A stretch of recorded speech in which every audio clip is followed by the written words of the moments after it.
이번 수업 시간에는 전한 무제 이전의 역사를 다룹니다. 한고조 유방이 항우와 싸워서 승리하게 된 초한 전쟁부터 한고조 유방 시대의 정체, 여태후의 집권, 문경지치라고 하는 문제와 경제의 정치에 대해서 다룹니다. 첫 번째, 초한 전쟁을 살펴봅니다. 주로 항우와 유방 사이의 전쟁 과정을 전쟁사 중심으로 설명하도록 하겠습니다. 두 번째, 한 고조의 정책을 살펴봅니다. 세 번째, 한 고조 이후의 정치, 여태후의 수렴청정, 중국에서는 임조칭제라고 합니다. 그리고 이 시기에 풍미했던 황로술 혹은 황도사상, 문경지치 즉 문제와 경제 정치를 살펴봅니다. 먼저 초안전쟁입니다. 기원전 209년 진승 오광의 난이 일어났습니다. 그 이후 여러 지역에서 반란이 일어나 진나라를 멸망시키려고 했습니다. 이 가운데 기원전 207년 유방이 이끄는 군대가 진나라의 수도 함양을 점령하게 됩니다. 여기에 대한 긴 내용은 지난 수업 시간에 설명했으므로 생략하도록 하겠습니다. 지금부터는 그 다음의 이야기입니다. 유방은 함양에 입성한 후 곧 진나라의 궁전에 들어갔으나 장량 등의 권고에 따라 궁전에서 물러나와서 함양 동쪽에 있었던 패상이라고 하는 지역에 주둔했습니다. 그리고 진나라의 재물은 전혀 손을 대지 않고 여러 제후들을 불러서 공동으로 관리하도록 했습니다. 그러나 당초에 초해왕이 여러 장수들과 약속하기를 관중에 먼저 들어가는 자를 그곳의 왕으로 봉한다고 했기 때문에 유방은 관중의 주인으로 자처했습니다. 그는 또 이러한 지위로 진나라의 가혹한 법을 폐지하고 살인자는 죽이고 사람을 상하게 한 자와 남의 물건을 훔친 자는 죄를 준다 라고 하는 약법 3장만을 선포해서 진나라 사람들은 유방의 관대한 정치를 크게 환영하였습니다. 항우도 하북을 평정하자 초군과 제후군, 투항한 진나라 군대를 이끌고 진격하여 신안에 이르렀습니다. 이때 그는 진나라 군사들이 나중에 관중에 들어가면 항우 등 여러 군사들에게 보복을 하겠다는 이야기를 듣고 이들의 반란을 우려하여 모두 생매장시켰습니다. 이때 생매장 당한 진나라 군인이 20여만 명에 달했다고 합니다. 유방은 항우가 이미 장감을 옹왕에 임명하고 항우 자신이 관중왕이 되려고 했다라는 사실을 알고 군대를 보내 함곡관을 지키며 항우 등 연합군의 진입을 거부했습니다.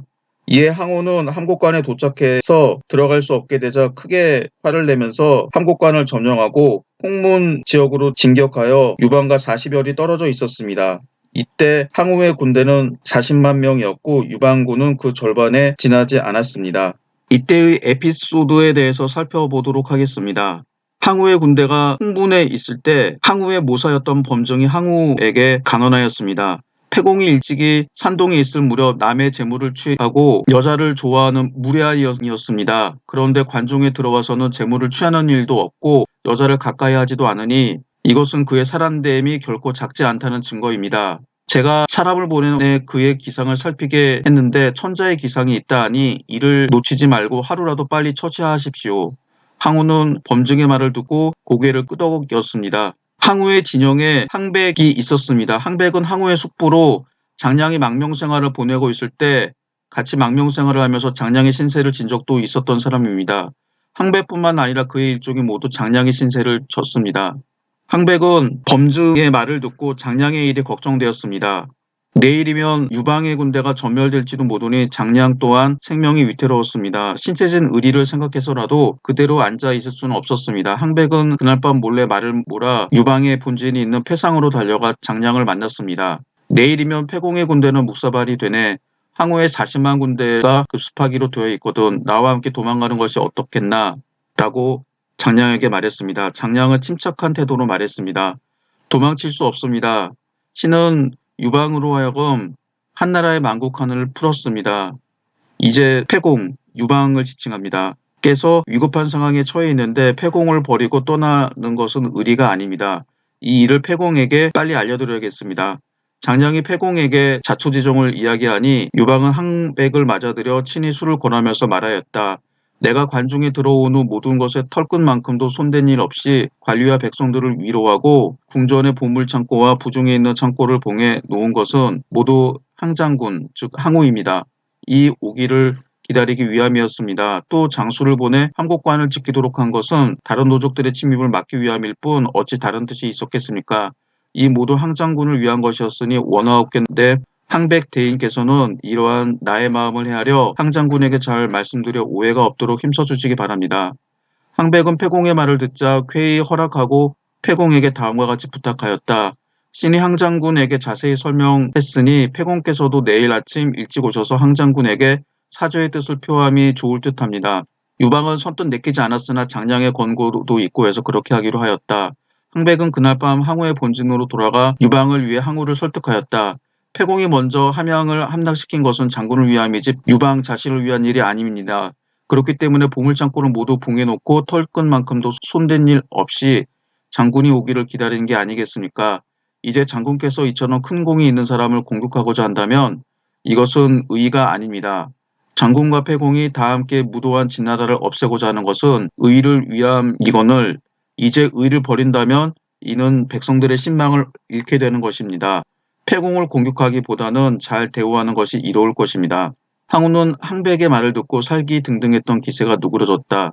다음 날 아침 패공은 백여기를 따르게 하고 변명의 사죄를 하기 위해 항우의 본진인 홍문으로 향했습니다. 이것이 역사상 유명한 홍문의 연, 홍문의 잔치입니다. 패공은 항우의 군문에 나아가 사죄하였습니다. 이때 패공은 자기 자신을 신하라고 일컬었습니다. 굴욕적인 항복과 같은 것이었습니다. 99번 지더라도 최후의 승리자가 되면 된다라고 생각했을 것입니다. 최후의 승자가 되기 위해서는 수모도 참고 견뎌야 했습니다. 패공은 장량이 간곡히 부탁하는 말을 되새이며 사죄하였습니다. 신이 장군과 더불어 힘을 합하여 진나라를 공략했을 때 장군께서는 하북에서 격전을 벌이시고 신은 하남에서 싸움을 벌였습니다. 천만 뜻밖에도 신이 먼저 관중에 들어가 진나라의 항복을 받았으나 이것은 모두 장군을 위한 것입니다. 신은 모든 것을 완전한 형태로 장군에게 드리려고 생각했습니다. 그래서 군대를 패상에 물리고 장군을 기다리고 있었습니다. 그런데 장군께서는 소인배의 말을 들으시고 신을 의심한다고 하오니 신은 천하 백성들이 장군을 의심할까 두렵습니다. 패공의 말을 들은 항우는 고개를 끄덕였다. 패공을 죽이지 않겠다는 마음이 싹트기 시작한 것이었다. 나는 원래 패공을 의심하지 않았소. 그런데 당신의 좌사마 조무상이라는 자가 사람을 보내어 여러 말을 하여 일이 이 지경에 이르렀소이다. 이 어찌 내 본심이겠소. 항우는 패공을 머물게 하고 잔치를 벌였습니다. 술자리가 무르익을 무렵 범증은 항우에게 여러 차례 눈짓을 하기도 하고 자신이 차고 있던 옥교를 꺼내 보이면서 유방을 살해할 기회는 바로 지금이오. 때를 놓치지 마시오. 라는 암시를 주었습니다. 그러나 항우는 끝내 듣지 않았습니다. 초조해진 범증은 연회장 밖으로 나와서 항우의 사촌동생 항장을 불러냈습니다. 항장군이 소심하여 차마 결단을 내리지 못하고 있으니 그대는 연석에 들어가 축배를 올리고 칼춤추기를 청하여 칼춤을 빙자하여 패공을 그 자리에서 죽여하오. 그렇지 못한다면 항씨 일족은 나중에 모두 패공의 포로가 될 것이오. 항장은 범증의 말을 듣고 고개를 끄덕이며 연회장으로 들어갔습니다. 축배를 올린 다음 좌중을 둘러보며 말했습니다. 군중에 너무 흥이 없으니 칼춤으로써 흥을 돋울까 합니다. 항우가 좋다라고 허락했습니다. 혈기왕성한 항장은 칼을 빼들고 일어나 칼춤을 추기 시작했습니다. 항백은 항장이 유방을 노리고 있다는 걸 알아채렸습니다. 항백 또한 칼을 빼들고 칼춤을 추면서 패공을 가로막아 항장의 칼이 패공에게 향하지 못하도록 하였습니다. 이때 잔치 자리에 있었던 장량도 가만히 있을 수 없었습니다. 연회장 밖으로 나가 번쾌를 보고 말했습니다. 지금 항장이 칼춤을 추면서 패공을 노리고 있으니 형세가 아주 급박하오. 장량의 말을 들은 번쾌는 안 되겠습니다. 제가 들어가서 패공과 함께 생명을 같이 하겠습니다. 라고 말했습니다. 번쾌는 칼을 찬 채 쇠방패를 가지고 연회장에 들어가려고 하였습니다. 연회장을 지키던 수의가 초대받지 않은 손님은 연회장에 들어갈 수 없습니다. 라고 번쾌를 가로막았습니다. 번쾌는 들은 척도 하지 않고 방패로 수의를 떠밀었습니다. 수의는 번쾌 억새님에 꼼짝도 못하고 땅바닥에 고꾸라졌습니다. 이 틈을 타서 번쾌는 성큼성큼 들어가 장막을 걷어올리고 딱 버티고 선 채 항우를 쏘아보았습니다. 번쾌는 심한 분노에 차 머리카락은 곤두서고 눈꼬리는 째질 것 같은 험상궂은 모습이었습니다. 항우는 저도 모르게 칼자루를 만지며 누군가? 라고 큰 소리로 물었습니다. 패공의 점승 번쾌입니다. 라고 장량이 대답했습니다. 장사로군, 이자에게 술을 주도록 하라. 한말 되는 술잔이 그에게 주어졌습니다. 이때 술은 지금 중국인들이 먹는 40도, 60도가 되는 바이지우가 아니라 막걸리 같은 술입니다. 막걸리도 한 말 정도 마시면 취하긴 하죠. 번쾌는 일어선 채 술잔의 술을 단숨에 들이켰다. 이자에게 생돼지 다리를 하나 가져다 주어라. 번쾌는 방패를 도마로 삼아 칼을 빼서 고기를 잘라 날고기를 그 자리에서 먹어치웠다. 과연 장사로군 더 마실 수 있는가? 하고 항우가 물었다. 예, 신은 죽음도 사양하지 않습니다. 어찌 술 따위를 사양하겠습니까? 일찍이 진나라는 호랑이 같은 마음을 품고 사람 죽이기와 처벌하기를 봐먹듯 하였기 때문에 천하가 모두 배반하였습니다. 해왕이 여러 장수들을 모아놓고 선언하기를 먼저 진나라를 깨뜨리고 함양에 입성하는 자를 그곳의 왕으로 삼는다. 라고 하였습니다. 우리 죽은 패공께서는 여러 장수에 보다 먼저 함양을 평정하고 그 어느 것 하나 손대지 않고 군사를 패상에 물려 장군을 기다리고 계셨습니다. 이렇듯 노고가 많고 공이 큰데도 장군께서는 봉작을 내리시기는커녕 오히려 소인배의 말만 듣고 공 있는 사람을 없애려 하시리. 이것은 진나라의 포악한 정체를 그대로 답습하는 일입니다. 장군께서 취할 바가 아니라고 생각합니다. 항우는 묵묵히 말이 없었습니다. 패공의 운명은 아슬아슬한 위기에 놓였습니다. 항우가 패공을 살리려고 해도 그 항우의 부하들이 어떤 일을 꾸밀지 몰랐습니다. 패공도 이러한 위험을 느끼고 있었습니다. 패공은 변수해가는 척하며 번쾌의 손짓에 그를 장막 밖으로 불러내었습니다. 패공이 밖으로 나오자 항우는 도위 진평에게 유방을 불러오도록 명령하였습니다. 유방은 어떻게 하든 밖으로 돌아가야겠다고 생각했습니다. 나는 이대로 돌아가고 싶은데 하직의 말도 하지 않고 그대로 나왔으니 어찌하면 좋겠소? 라고 번쾌에게 물었습니다. 대행은 최근을 돌아보지 않고 대례는 소양을 사양하지 않는다 하였습니다. 지금 형편으로 봐 저쪽은 칼과 도마이고 우리 쪽은 어육입니다. 하직인사 따위 차릴 수가 없습니다. 패공은 마침내 그대로 돌아가고 뒷일은 장량에게 부탁하여 수하지하도록 하였습니다. 유방이 패상의 본진에 도착했을 무렵 장량은 항우 앞에 나아가 패공은 너무 융숭한 대접을 받아 인사도 차릴 수 없을 만큼 취하셨습니다. 그리하여 저에게 대왕에게 백벽 한 쌍, 대장군에게 옥두 한 벌을 올리라 하였습니다. 변명치 못한 선물이 오나 물리치지 마시기 바랍니다. 대왕이랑 항우, 대장군이나 범증을 가리키는 말이었다. 그래요? 패공은 지금 어디 있소? 대왕께서 패공의 잘못을 나무라실까 두려워 홀로 피해 달아나셨사옵니다. 지금쯤 아마 패상에 도착했을 것입니다. 그렇군. 항우는 패공이 자신을 두려워하는 것이 별로 나쁘게 생각되지 않았다. 역시 소심한 사람이군. 마음속으로 그렇게 생각했습니다.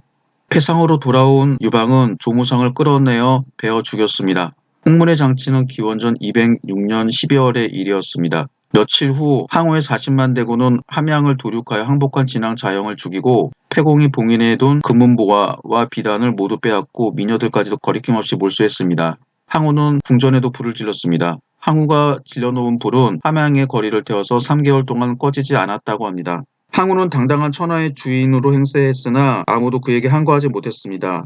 계속해서 타는 불길의 그림자가 비치는 가운데 항우는 자신의 의견에 따라 영토를 분봉해서 새로운 정치 질서를 수립했습니다. 항우는 초회왕에 대해서 악감정을 가지고 있었습니다. 그 원인은 확실히 알 수 없으나 아마도 초회왕이 그를 중시하지 않았던 게 큰 이유가 아닐까 생각합니다.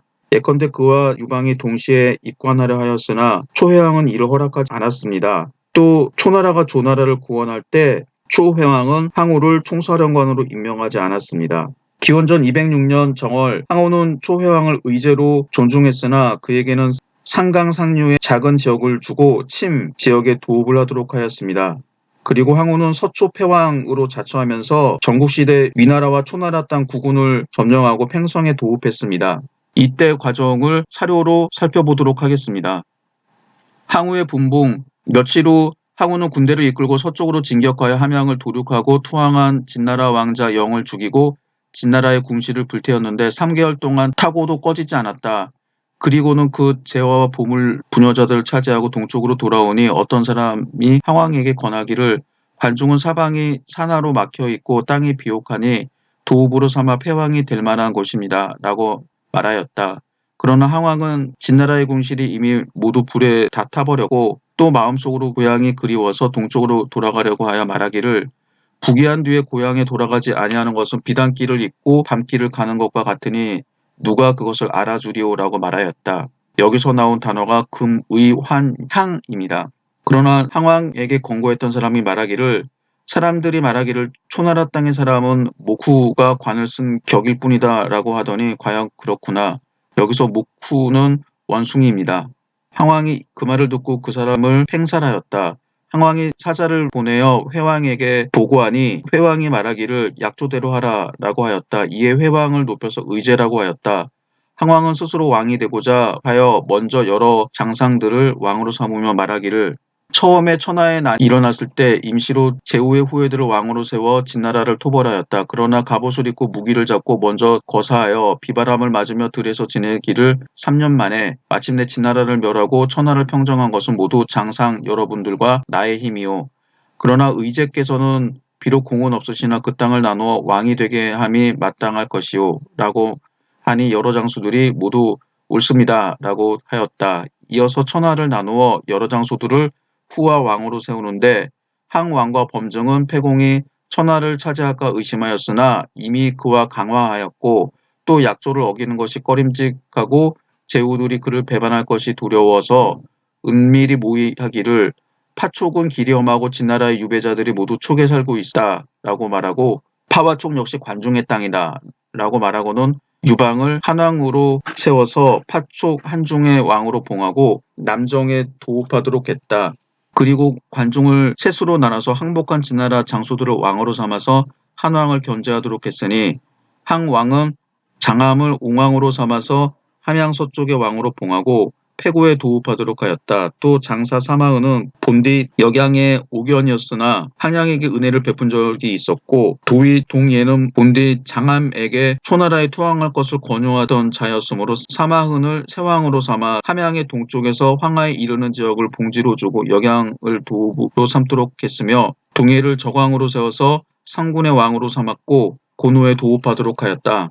그리고 위왕표를 서위왕으로 바꾸고 하동을 봉지로 주고 평양에 도읍하도록 하였다. 하구의 신양은 장이의 총신으로서 먼저 하남을 함락시키고 황하 강변에서 초군을 맞아들였으므로 신양을 하남왕으로 세우고 낙양에 도읍하도록 하였다. 한왕성은 옛 도읍을 그대로 하여 양책에 도읍하도록 하였다. 조나라 장수 사마왕은 한해의 평정에 여러 차례 공을 세웠으므로 그를 은왕으로 세워서 한해를 봉지로 주고 조과에 도읍하도록 하였다. 조왕헐은 대왕으로 옮기게 하고 조나라 재상 장인은 평소 현명하고 유능하며 또 관중에 진입할 때 함께 따라왔으므로 장이를 상산왕으로 세워서 조나라 땅을 봉지로 주고 양국에 도읍하도록 하였다. 당양군 경포는 초나라 장수로서 전공이 항상 군중에서 으뜸이었으므로 경포, 영포라고도 합니다. 국왕왕으로 세워서 육에 도읍하도록 하였다. 파군 오해는 백어를 이끌고 제후군을 도왔으며 또 관중에 들어갈 때 함께 따라갔으므로 오해를 형선왕으로 세우고 주에 도읍하도록 하였다. 의제 주국 공호는 군사를 이끌고 남군을 쳐서 공이 많았으므로 공호를 임광왕으로 세우고 강릉에 도읍하도록 하였다. 연왕 한광을 요동왕으로 옮기게 하고 연나라 장수 장도는 초군을 따라 조나라를 구원했고 관중에 들어갈 때 함께 따라왔으므로 장도를 연왕으로 세우고 개에 도읍하도록 하였다. 제왕 전불은 교동왕으로 옮기게 하고 제나라 장수 전도는 제후군을 따라서 함께 조나라를 구원하고 관중에 들어갈 때 따라왔으므로 전도를 제왕으로 세우고 임치에 도읍하도록 했다. 이전에 진나라에 멸망당한 제왕 전건의 손자 전하는 항우가 막 황하를 건너서 조나라를 구원할 때 제북의 여러 성을 함락시킨 뒤 그 병사를 이끌고 항우에게 투항했으므로 전한을 제북왕으로 세우고 박양에 도읍하도록 하였다. 전형은 여러 번 항량을 배반하고 군대를 이끌고 초군을 따라서 진나라를 치려고 하지 않았으므로 봉지를 주지 않았다. 성안군 진현은 장수의 인을 버리고 관중에 진입할 때 따르지 않았지만 평소에 어질고 유능하다는 명성이 있었으므로 조나라에 대해서도 공이 있었으므로 남피에 있다는 소식을 듣고는 그 부군의 세현을 봉지로 주었다. 그리고 파군의 장수 매연은 공이 많았으므로 10만호의 후에 봉하였다. 항우는 스스로 왕위에 올라 서초 패왕이라고 하고 9개 군을 봉지로 하여 팽성의 도읍을 정하였다. 지금 읽은 문장들이 항우의 분봉에 관한 사료입니다. 지금 보시고 있는 지도는 항우가 분봉했던 땅입니다. 먼저 가운데 왼쪽을 보시면 노란색의 국가로 한이라고 하는 국가가 있습니다. 이곳이 유방이 봉해진 곳입니다. 한중, 촉군, 파군 이 세 군을 차지했습니다. 지금의 파촉 지역에 해당하는 지역이었는데 파촉 지역은 쌀 농사가 가능하고 비옥한 토지였습니다. 그러나 유방은 이곳에 머무르고 싶어 하지 않았으므로 그에게는 유배지나 다름없었습니다. 가운데 남색으로 되어 있는 지역이 항우가 지배했던 9개 군입니다.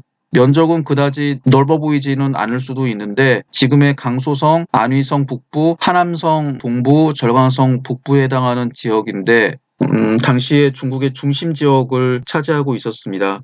그 밖에 여러 나라들이 있었습니다. 본문에서 본 것처럼 노란 색깔의 한 나라, 즉 유방이 통치하고 있는 지역 북쪽에는 세, 적 등 3개 나라가 있었습니다. 이들은 유방이 관중으로 진입하는 것을 막는 역할을 했습니다. 실제로는 그렇게 잘 하지는 못했습니다. 그러나 항우가 만들었던 분봉 질서는 곧 균열이 가기 시작합니다. 차례로 읽어보도록 하겠습니다. 한 원년 4월, 즉 기원전 206년입니다. 제후들이 휘하의 군대를 철수시키고 각자 자신의 본국으로 갔다. 항왕도函谷관을 나와서 자신의 본국으로 돌아와 사자를 보내어 의제를 천도하게 하며 말하기를 옛 제왕은 영토가 사방 천리로 반드시 강의 상류에 거하셨습니다. 라고 하고는 이에 사자로 하여금 의제를 장사군의 침현으로 옮기도록 하고 의제 행차를 재촉하니 의제의 여러 신하들이 점차 의제를 배반하였다. 이에 몰래 형산왕 임광왕에게 명령을 내려 장강 가운데에서 의제를 죽이도록 하였다. 한왕성은 전공이 없었으니 항왕은 그가 본국으로 돌아가도록 하지 못하게 한 후 함께 평송으로 데리고 가서 왕에서 패한 다음에 열후로 격하시켰다가 얼마 후에 그를 죽였다. 장도는 자신의 본국으로 가서 한광을 요동으로 쫓아내려고 하였으나 한광이 듣지 않자 무종에서 한광을 격살하고 그 땅을 빼앗아 자신의 봉지로 삼았다. 여기선 항우가 여러 제후들을 분봉한 다음에 벌써부터 균열이 생겼다라고 하는 것을 알려주게 됩니다. 그 이후 항우의 반감을 품었던 제후들이 각지에서 항우의 반기를 들게 됩니다. 제재상 전영은 제나라를 다시 건국했으나 전가의 일로 항우와 사이가 나빠 이때 봉토가 없었습니다. 조나라 장군 진여의 공도 장위와 비슷했으나 후에 봉해졌을 뿐 봉지가 없었으므로 두 사람은 항우에 대해서 적대 감정을 가지게 되었습니다. 이 분봉으로 보면 항우는 통일된 사상이 없었고 여전히 열국이 분립하는 것을 원칙으로 하였습니다. 항우는 황제가 되려고 하지도 않았으며 패왕의 명칭에 만족하여 항우 자신의 집안도 별로 크지 않았고 각지에 봉한 18명의 왕 가운데 초의 세력에 속한 집단도 4개에 불과했습니다. 4월에 함양에서 분봉된 제왕은 각각 취임하였으나 항우는 한항성이 공이 없는 데다 장량이 유방을 보좌하는 사실을 알고 싫어하여 그를 항우는 한왕을 데리고 팽성으로 돌아와 후로 폐위시켰습니다. 유방은 수만 명을 이끌고 한중으로 갔으며 한중 북쪽에 있는 유일한 통로인 잔도를 불태우고 다른 마음이 없음을 표시하여 항우의 의심을 얻도록 하였습니다. 그러나 그는 기회를 보아 다시 중원으로 진출하려고 했습니다. 5월 전영이 제나라에서 반란을 일으켜 전도를 축출하고 전부를 죽여 자립하여 제왕이라고 칭하였습니다. 그는 팽월을 우두머리로 하는 1만 명의 토비 세력을 흡수하고 팽월에게 제부광을 공격하도록 하여 죽였으므로 제나라 모든 땅을 차지하게 되었습니다. 8월에 유방은 제나라에서 반란이 일어나 항우가 서쪽 지방에 관심이 없었던 틈을 타 한중에서 관중으로 들어와 패구에 있었던 장감을 포위하고 세왕 사마흥, 저광 동예의 항복을 받아 관중을 평정했습니다. 이해 한광이 요동으로 가려고 하지 않다가 장도에게 피살되고 그 지역도 장도가 합병하였습니다. 이 부분 아까 읽은 부분에 나왔습니다. 이 사건들은 분봉한 지 불과 몇 개월 만에 일어난 사건들이었습니다. 기원전 205년 10월 의제가 그의 봉지인 침으로 가는 도중 항우에게 피살되었습니다. 이 부분도 인용문에 나왔었죠. 이달의 진여는 전영의 도움을 받아 상산왕 장의를 쫓아내고 대왕으로 쫓겨나 있던 조허를 받아들여 조왕으로 삼았습니다. 조왕은 진여를 대왕으로 삼았으나 진여는 남아서 조왕을 보좌하고 하열을 대상국으로 삼아 지키도록 하였습니다. 유방의 세력도 관해까지 신장되어 한함왕 신양이 한해 항복했습니다. 한왕성이 이미 항우에게 살해되었으므로 유방은 이전의 한 양왕의 손자인 이 사람은 유방의 장군인 한신과 구별하기 위해서 이름인 신으로만 표기합니다. 과 장량을 보내 한나라 땅을 수복하도록 했습니다. 그 다음 달에 신을 한왕으로 봉하고 한유방은 약양으로 천도했습니다. 정세가 이렇게 되자 항우는 무력으로 이런 일들을 해결하지 않으면 안 되었습니다. 항우는 먼저 신이 제나라를 공격해서 정월에 성양에서 전영을 크게 물리쳤습니다. 전영은 도망가다가 백성들에게 살해되었습니다. 초구는 북진하여 가는 지역마다 약탈 방화하니 제나라 사람들이 반란을 일으켰습니다. 3월에 유방은 항우가 제나라를 정벌을 하자 그 기회를 이용해서 동정하였습니다. 그는 서유왕 표를 항복시키고 은왕앙을 사로잡고 의제의 상을 치르면서 제후에게 통지하여 항우를 정벌하자고 하였습니다. 4월에 유방은 제후의 군대 56만 명을 이끌고 초나라를 정벌했는데 이때 항우는 여전히 제나라에 있으면서 전형의 동생인 전횡과 전쟁하고 있었습니다. 그래서 한나라와 연합군은 항우의 수도인 팽성에 쉽게 진격할 수 있었습니다. 항우가 이 소식을 듣고 급히 정병 3만 명을 이끌고 돌아와 공격하자 한군은 크게 패하여 20만 명의 손실을 보았고 유방은 수십 기로 도망가고 말았습니다. 유방이 패한 후 제후는 다시 한나라와 초나라를 등졌습니다. 관망 상태로 돌아간 거죠. 전횡은 항우가 팽성으로 돌아가자 제나라 땅을 다시 수복하고 전형의 아들 전광을 제왕으로 옹립했습니다. 유방은 패잔병들을 모아 형양 성고를 굳게 지키며 수하가 공급하는 관중의 군사와 식량에 의지하여 군세를 다시 떨치게 되었습니다. 이때 장감은 형세가 불리하자 자살하게 되어 관중 지역이 완전히 평정되었습니다. 이후 한나라는 우회 전략을 택하여 정면으로 형양 성고를 굳게 지키고 측면에서 황하 이북 지역을 공격했습니다. 9월에 한신은 위표를 안읍에서 사로잡아 위나라 땅을 평정했습니다. 계속해서 한신은 대해상국 하열을 안려에서 사로잡았습니다. 기원전 204년 초 한신 장인은 조나라를 격파하고 저수 위에서 진열을 참하고 조항허를 사로잡아 조나라 역시 평정되었습니다. 이때 한신이 취한 전법이 유명한 배수진입니다. 뒤이어 소하의 설득으로 국왕왕 영포도 한나라에 투항하였습니다. 항우는 또 한나라의 반관계에 걸려서 항우의 가장 중요한 모사 범증을 시기하게 되었습니다. 그 결과 범증은 분하여 물러나고 말았고 얼마 후 죽었습니다.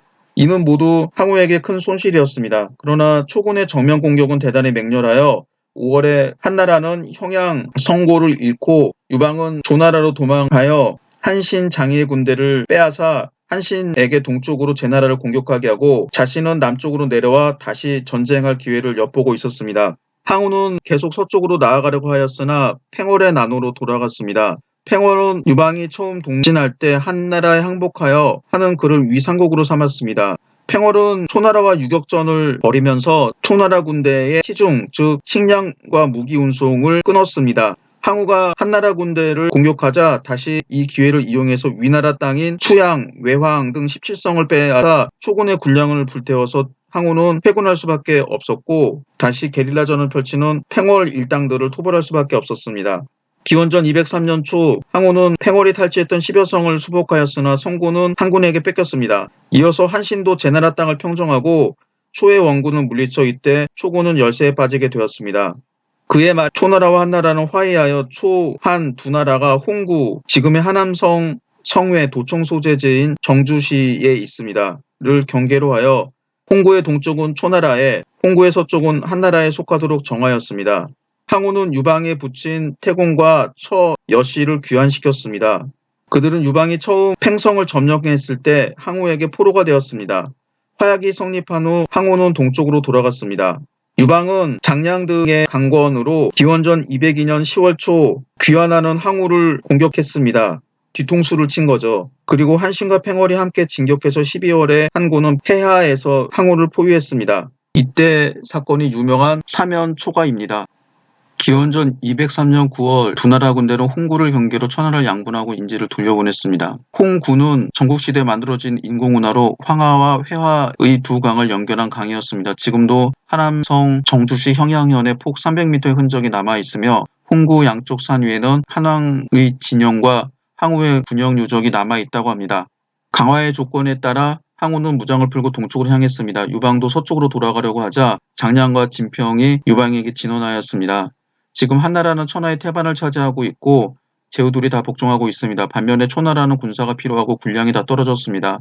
이것은 하늘이 초나라를 망하게 하는 때입니다.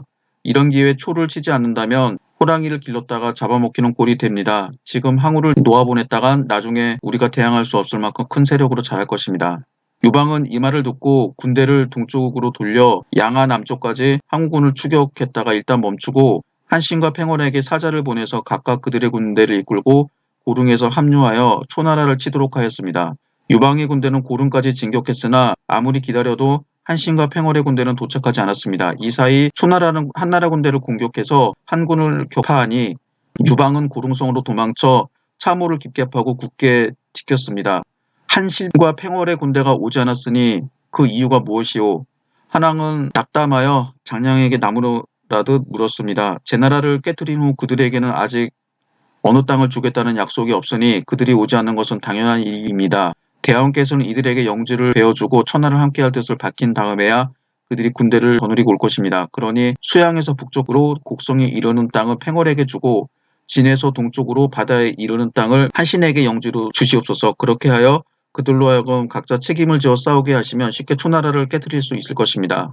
유방은 처음에 노했으나 결국 장량의 말을 따르지 않을 수 없었습니다. 그래서 한신과 팽월에게 사자를 보내서 영토를 주겠다라고 하는 문서를 주고 군대를 이끌고 고릉에 오도록 하였습니다. 이에 제왕 한신과 양왕 팽월이 모두 군대를 이끌고 고릉을 향해 남하하고 있었습니다.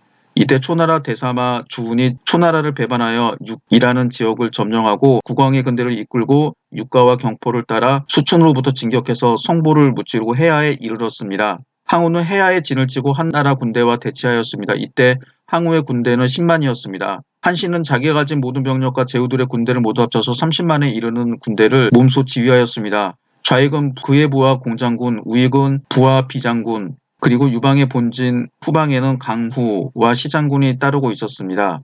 여기서 강후는 주발입니다.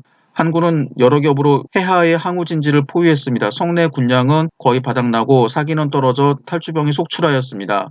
한신은 해하에 모여든 여러 군사들 가운데 초나라 출신 군사들을 골라 일반 군사들에게 초나라 노래를 가르치도록 하였습니다. 사면초가란 여기에서 유래한 한자성어입니다.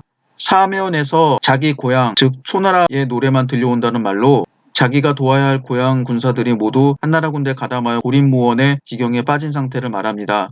한신은 겹겹으로 에워싼 정군에게 초가를 부르도록 하였습니다. 역발산 기계세 천하장사 항우도 사면에서 들러오는 고향의 노래, 초나라 노래를 듣자 점점 마음이 약해지기 시작하였습니다. 마지막 순간이 다가왔다는 절박감이 머리를 어지럽혔습니다. 야음을 틈타 점점 크게 달려오는 초나라 노래에 귀를 기울이던 항우는 크게 놀라며 한나라는 초나라의 땅을 이미 다 차지했는가? 왜 초나라 사람들이 이렇게도 많단 말인가? 항우는 밤중에 일어나 장막 속에서 술잔을 손에 들었습니다. 우희가 그 전에 술을 따랐습니다. 우희는 항우가 군대를 일으킨 이래 줄곧 항우를 따라다니며 시중 들던 항우의 애첩이었습니다. 우희는 계속해서 술을 따랐습니다. 그것도 이것이 이승에서의 마지막 순간임을 짐작하고 있었습니다. 술 기운이 항우의 몸에 돌자 그는 치밀어 오르는 감회와 비분간계한 감정을 노래에 담아 읊었습니다. 힘은 능히 산을 뽑고도 나무미 있고 기백은 능히 천하를 덮었노라. 때가 이롭지 못하니 오추마야 너마저 달리지 않는구나. 오추마야 너마저 달리지 않으니 어쩔 수 없구나. 우희야 우희야 이를 어찌한단 말이냐. 오추마는 항우가 타고 다니던 에마 이름입니다. 검푸른 털에 흰 털이 섞이고 하루에 천리를 달리는 준마였다라고 합니다. 항우는 이 노래를 읊조리고 눈물을 흘리니 좌우했던 사람들이 모두 울었고 감히 쳐다보는 사람이 없었습니다. 사기에는 우희가 어떻게 되었는지 언급이 없고 초한추추의 우의 화답이라고 하는 노래가 있습니다. 한나라 군사는 이미 초나라 땅을 차지했고 사면에 들리는 건 초나라의 노래소리뿐. 대왕의 기기가 다하는 날 천첩 어찌 삶을 바라리오. 이후 우희의 최후에 대해서 여러 사람들이 상상의 나래를 표했습니다. 우희는 항우에 대한 정절을 지키기 위해 항우의 칼을 받아들어 스스로 목을 찔러 죽였다라고 합니다.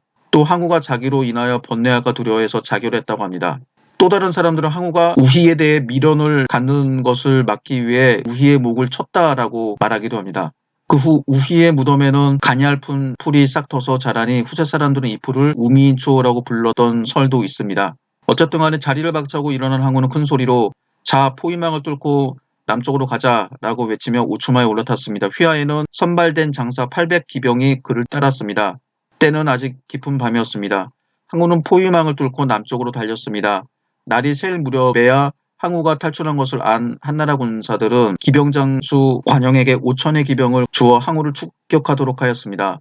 남으로 달아나던 항우가 회수를 건널 무렵 800기 가운데 겨우 100여 기가 따를 뿐이었습니다. 도중에서 모두 탈락하거나 도망간 것입니다. 항우는 한나라 군대가 급히 쳐들어오므로 잠시도 쉴 사이 없이 말을 달려 릉에 이르렀는데 길을 잃고 말았습니다.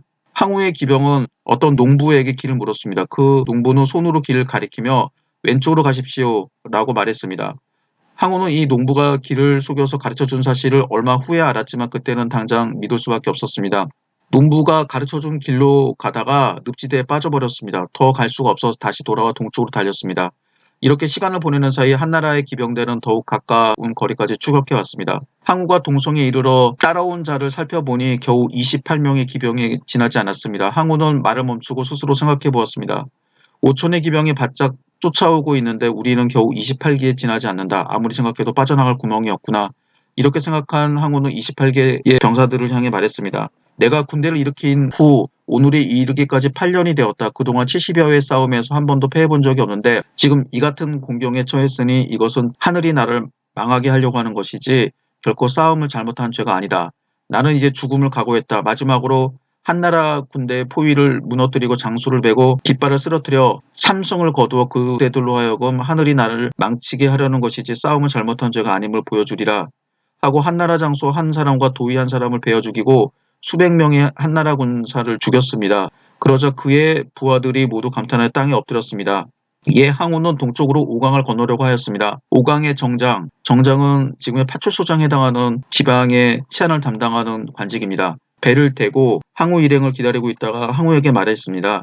강동은 비록 땅이 좁다고 하지만 사방에 천리나 되고 인구는 수십만입니다. 좋게 왕업을 이룰 만한 곳이니 어서 배에 오르십시오.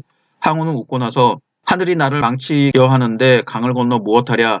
나는 8년 전 강동의 젊은이 8천을 이끌고 이 땅을 건너 서쪽으로 갔었다. 그러나 지금은 한 사람도 살아 돌아오지 못했으니 비록 강동의 부영들이 나를 불쌍히 여겨 왕으로 추대한들 무슨 면목으로 그들 대하겠는가. 설사 그들이 아무 말을 하지 않더라도 내 어찌 부끄러운 마음이 없겠는가. 그렇게 할 수는 없다.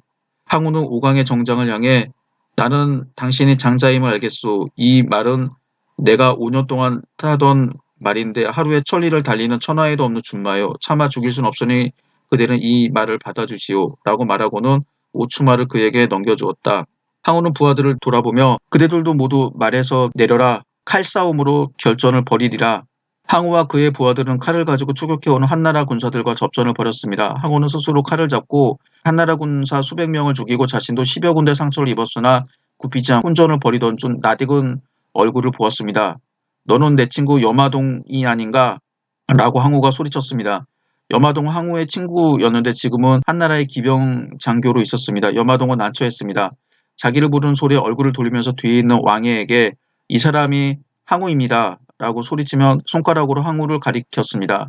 그러자 항우는 큰 소리로 내가 들으니 내 목에 천금의 상과 1만 호의 열후자리가 걸려있다라고 하니 내 예정을 생각해서 그대에게 공동이나 베풀고 죽게노라.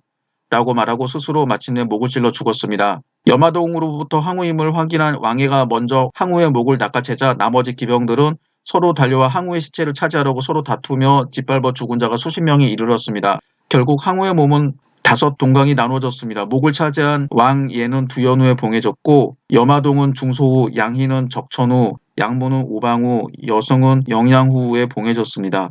항우가 죽음으로써 4년여에 걸친 초한 전쟁은 막을 내렸습니다. 진승 오광이 봉기한 이래 진나라 타도의 수훈갑은 항우였으나 마지막 승리의 열매를 거둔 것은 한왕 유방이었습니다.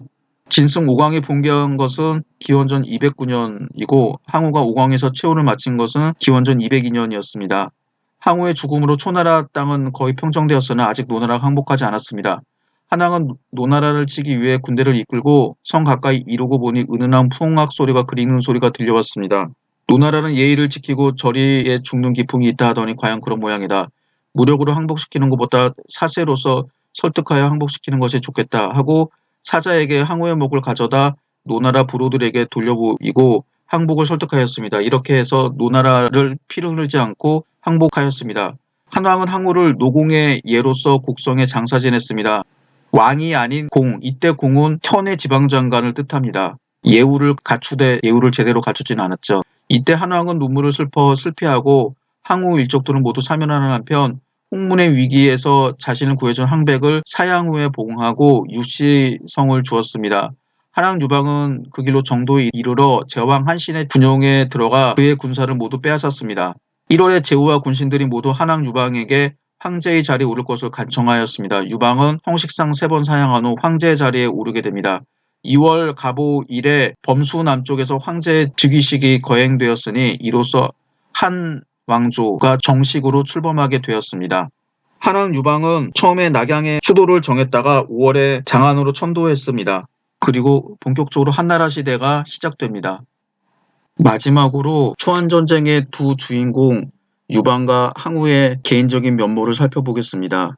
유방의 자는 개이고 폐연 출신이며 진나라 때 사수의 정장을 지냈습니다.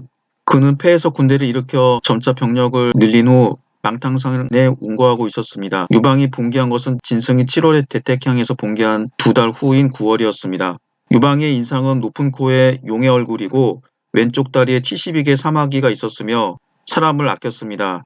퍼주기를 좋아하고 얼마나 활달하였으며 큰 도량을 지니고 있어 조그만 집안 살림은 돌보지 않았습니다. 전형적인 한량 스타일입니다.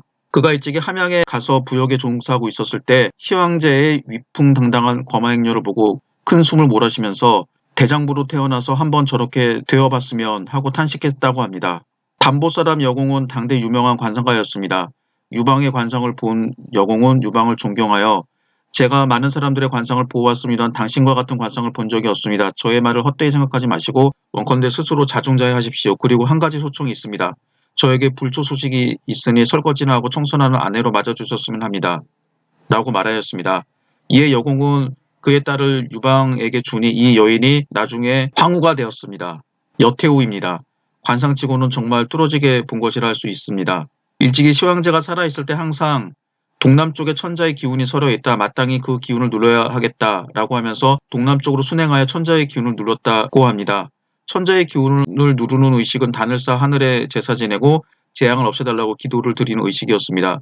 유방이 이 소문을 듣고 마음에 짚히는 바가 있어서 망탕산 깊숙이 연못가에 들어가서 숨었습니다. 그러나 공교롭게도 그의 부인 여씨가 항상 그가 숨어있는 곳을 찾아왔습니다. 유방이 괴이하게 생각해서 여씨에게 물었습니다. 아무도 모르게 이 깊은 산속에 홀로 숨었는데 어떻게 번번이 찾아내시오?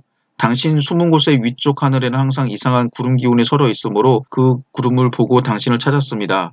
이 소문을 듣고 더욱 많은 사람들이 그에게로 몰려들었습니다. 아마도 이 에피소드는 유방이 황제가 될 만한 인물이었음을 나타내기 위해서 후에 약간 과장 날조 뻥튀기한 게 아닌가 생각됩니다. 이어서 항우에 대해서 살펴보도록 하겠습니다. 항우의 이름은 적이고 자가 우인데 항적보다 항우로 불립니다. 특히 한서에는 항적이라고 표기가 되었습니다. 원래 하상현 사람이었는데 항우의 숙부 항량과 함께 회계군에서 망명생활을 하고 있었습니다. 키가 8척의 대장부로 힘은 능히 산을 뽑을만 하고 그래서 역발산이라고 하죠. 겹으로 된 눈동자를 가진 희대의 장사였습니다. 어렸을 때 학문을 가르쳤으나 학문도 싫어하고 검술을 가르쳤으나 검술 또한 싫어했습니다. 항량이 크게 실망하여 화를 내자 항우가 말합니다. 학문이란 이름을 기록할 정도면 족하고 검술은 한 사람의 적밖에 상대할 수 없습니다. 이따위는 대장부가 할 일이 아닙니다. 저는 만인의 적을 상대하여 싸우는 기술을 배우고자 합니다. 라고 말했습니다. 항량은 항우의 기백이 기특하다고 생각해서 그때부터 병법을 가르치기 시작하였습니다. 진시황제의 순행행차가 회계군, 즉 현재의 절강성에 이르렀을 때 항량은 항우와 함께 시황제의 행차를 구경하러 나갔습니다. 천자가 가나안 땅에 순행하는 것은 처음 있는 일이라 멀리서 천자의 행렬을 구경해도 괜찮다는 윤허가 있었습니다. 과연 천자의 행렬은 가관이었습니다. 주리은 검은 기가 하늘을 가리었고 앞뒤로 벌려 달리는 기마대만 끝이 보이지 않을 정도로 많았습니다. 호위하는 신의병들의 황금 갑주는 햇빛에 반사되어 눈부시게 빛났고 은백색 투구는 잘 흔들리고 있었습니다. 형형색색의 술로 장식된 말과 수레에는 채색이 영롱하였습니다. 호화롭구나, 대단하구나, 천자의 위엄은 놀랍구나. 사람들은 감탄사를 연발했습니다. 항우는 눈을 번뜨리고 행렬을 의지하다가 저놈의 자리를 내가 대신하겠다 라고 말했습니다. 쓸데없는 소리 하지 마. 일족이 모두 몰살당한다. 항량은 그렇게 꾸짖었지만 이놈은 기계가 쓸만한 놈이구나 라고 생각하면서 마음속으로 칭찬했습니다. 이 이야기는 유방과 항우의 인물 성격을 비교할 때 흔히 인용되는 말입니다. 대장부로 태어나 한번 저렇게 되어야지. 저놈의 자리를 내가 대신하겠다. 전자는 유방의 표현이고 후자는 항우의 표현입니다. 결과는 같은 말이지만 유방은 매우 완곡하게 표현하였고 자기 자신을 숨기고 있는데 반하여 항우는 노골적으로 직설적으로 말했습니다. 이 표현에서 두 사람의 성격의 차이를 알 수 있습니다. 유방과 항우는 연령으로도 많은 차가 있었습니다. 시황제가 죽던 해 항우의 나이는 22살이었고 유방은 37살이었습니다. 일설에는 46세라고도 합니다. 유방과 항우의 차이는 기원전 202년 유방이 황제로 즉위하고 유방과 신하들이 잔치를 베풀 때 왕릉이라는 신하가 한 말 그리고 거기에 대한 유방의 대답에서 알 수 있습니다. 유방은 신하들을 모아놓고 잔치를 벌였습니다. 한고조 유방은 술잔을 높이 들고 군신들을 향해 말했습니다. 내가 천하를 차지하게 된 이유는 무엇이며 항우가 천하를 잃게 된 것은 무엇 때문인지 그대들은 숨김없이 말해보도록 하라. 이때 왕릉이 조심스럽게 대답하였습니다. 폐하께서는 거만하고 사람을 업신여기시지만 항우는 인자하고 자비를 베풀었습니다. 그러나 폐하께서는 성을 공략하여 승리한 뒤에는 그 공적이 있는 자에게 나누어 주어 천하와 더불어 그 이로움을 같이 하셨습니다. 그러나 항우는 그렇지 않았습니다. 어진 자와 능력 있는 사람을 질투하고 의심하며 공의 있는 사람에게 차마 땅을 나눠주지 못하고 열후의 인수를 만지작거리며 주저했습니다. 그리고 그 공로를 모두 자기 것으로 했습니다. 이것이 천하를 잃은 까닭이라고 생각되옵니다. 유방은 술을 쭉 마시면서 대답합니다. 그대는 아직 하나만 알고 둘은 모르고 이군. 군진의 장막 속에서 계책을 세워 천리 밖의 승패를 산 가지 하나로 판다름짓는 일은 내가 장량만 못하고 국가를 다스리고 백성들을 위무하며 보급을 원활히 하는 일은 내가 소화만 못하고 백만 대군을 거느려 싸우면 반드시 이기고 공략하면 반드시 빼앗는 일은 내가 한심만 못하오.